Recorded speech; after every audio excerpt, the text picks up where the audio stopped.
important part of understanding the Bible, and it is a focal point for which archaeologists have focused a lot of their efforts on. Unfortunately, the information and the evidence that we have needed to confirm and to elaborate on the biblical Exodus has been hard to lock down. But today, what we're going to do is we're going to talk specifically about the traditional date. That is to say, um, what date is the most likely as far as tradition is concerned. And with that in mind, I need to start out by saying that there is a school of thought that seems to have arose around the 1970s, that there were a group of archaeologists who say that the evidence leads them to believe that the Israelites were never in Egypt. And the reason for that is because we have not been able to find uh, any substantial evidence of the Israelites ever being in Egypt. And in this school of thought, it is very difficult to hide so many people for 430 years. So the Copenhagen school of thought is a group of archaeologists who think that the biblical text does not have a lot of history. It may contain bits and pieces, but for the most part is unreliable as a book of history. They are often referred to as the biblical minimalist, meaning that they give minimal value to understanding the Bible as a historical text. I do not share that view.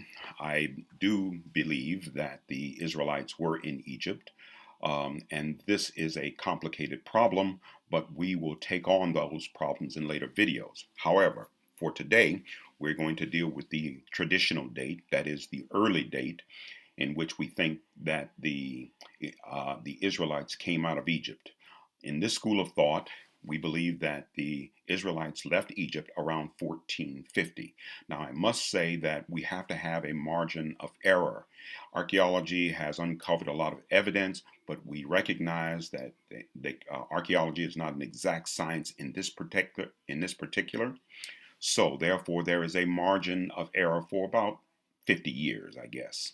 Okay, so the traditional date that we are going to discuss is 1450 BC. The way we get this idea of 1450 BC is this. We go to 1 Kings 6:1, and it says, in the 480th year after the Israelites came out of Egypt, in the fourth year of Solomon's reign over Israel, in the month of Zev, the second month, he began to build the temple of the Lord. Most archaeologists, and there is consensus on this point, archaeologists believe that the fourth year of Solomon's reign is 970 BC. That is pretty locked down. It's pretty hardcore, and most scholars will accept that date. If we accept the date of 970 BC and then add 480 years to that date, we get 1450.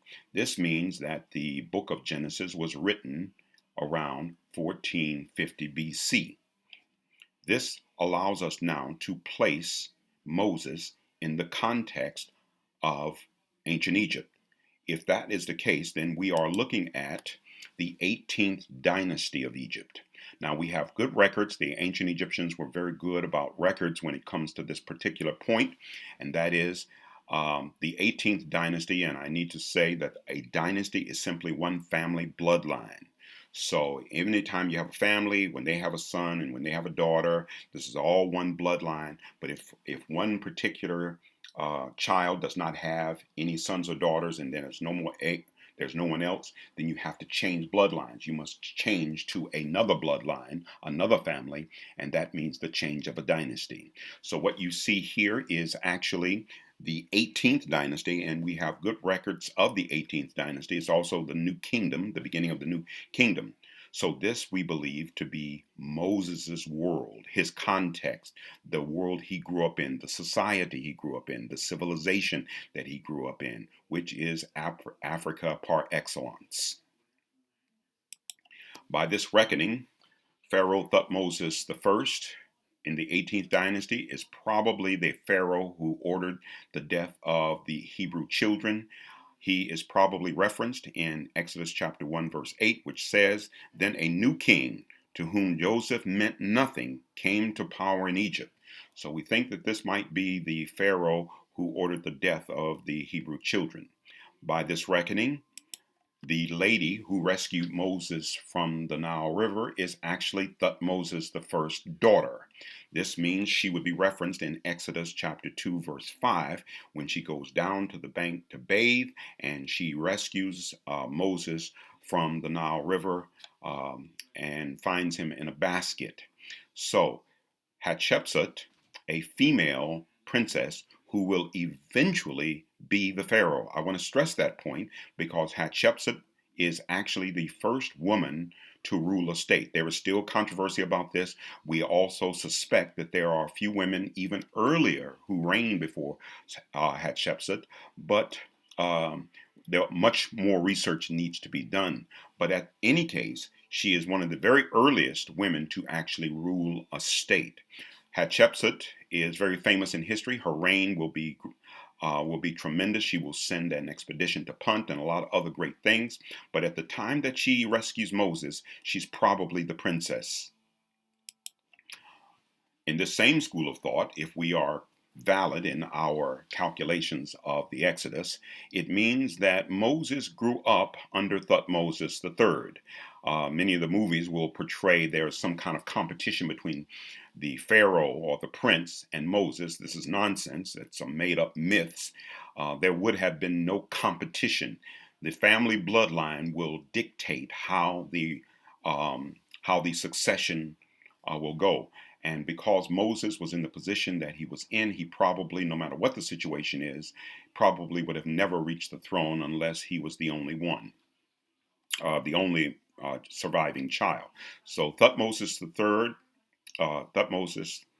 third is probably the Pharaoh who Moses grew up with.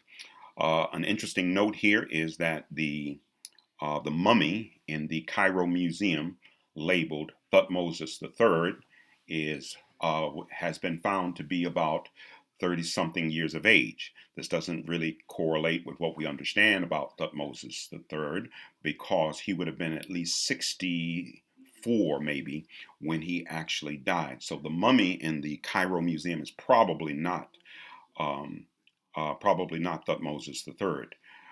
We can say this with pretty reasonable certainty because we know a lot about the reign and birth and death of Thutmoses III from an Egyptian naval commander, Amenhotep. His biography in his tomb states very clearly many of the facts that we have about the reign of Thutmoses III. Also, by this reckoning, when Moses reached a certain age, he would have gone to school. I guess we can use that word school. We can also use the word university, college. But the idea of education in ancient Africa is a very different animal. The way they did school and university and teaching and this kind of thing was done very differently. And one good way to understand this is that the schools were always within the temple. Today, in our modern society, we have a church and then we have our schools that are different. And then when we have private schools, we might join them, something like that. But in all cases in ancient Egypt, the school was always within the temple. And there's good reasons for that. That's not just because they wanted it that way. That's because it has some very, very significant rules for this.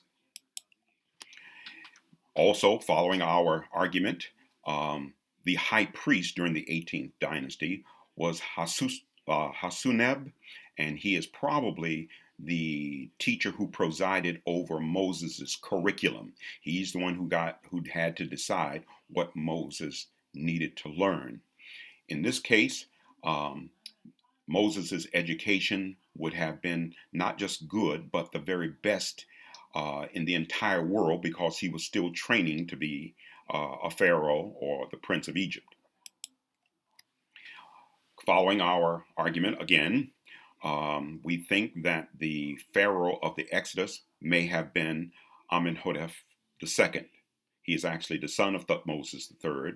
But like I said, there's a margin of error here. It is very possible that Thutmoses III is also the Pharaoh of the Exodus, because it gets pretty tight in there, and that means that Hatshepsut would have been the Pharaoh who died while Moses was in exile. But the probability and the traditional view usually is that Amenhotep II is actually the Pharaoh of the Exodus. We had to put this in here because it's an important consideration. The years do not match, but however, there is a school of thought out there that Akhenaten, or Amenhotep IV, they think that he was a teacher of Moses. Sigmund Freud thought this, and many scholars have believed that Akhenaten was a teacher of Moses. One of the primary reasons that they think this is because you will hear that um, Akhenaten is the first monotheist. This is an idea that Eurocentric scholars have had for many years. I do not share that view. I think all African people worship one God, and this is something we will have to go into in much later detail. But at any rate, Akhenaten does take a very radical turn for the Egyptian religion. He gets rid of a lot of the principles of theology within Egypt, and he creates his own. And so we call this the Aten Revolution, where there is indeed only one principle that presided over the Egyptian theology. With all of this in mind, we now have the context for which to understand Moses' education, and this will tell us many of the ideas that Moses will eventually put into the first 5 books that are attributed to him.